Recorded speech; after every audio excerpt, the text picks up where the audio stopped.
Bagaimana cara menghilangkan kebiasaan mendengkur? Benerin perut. Benerin perutnya.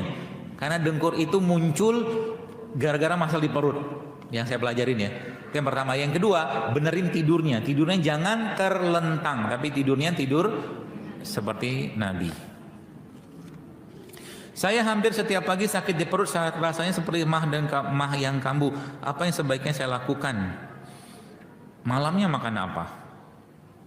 Oh, ada mah, ada gastritis, banyak betul penyakitnya. Insya Allah semoga Allah sembuhkan ya. Jadi saya pikir mungkin karena stres. Kalau ngelihat dari beginian ya mungkin ya, karena beliau ada riwayat mah, ada riwayat kista, ada operasi sesar, dulu pernah kena usus buntu, ya komplit.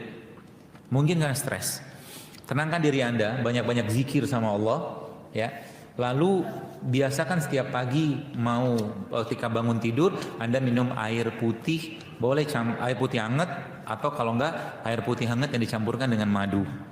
Atau kalau tidak, minum ini nih, yang tadi air jeruk nipis yang dikasih madu dibuat sampai manis. Itu juga bisa mengatasi masalah pencernaannya. Video ini disponsori oleh Madu Asli, Madu Solo. Silakan berbelanja agar kami senang.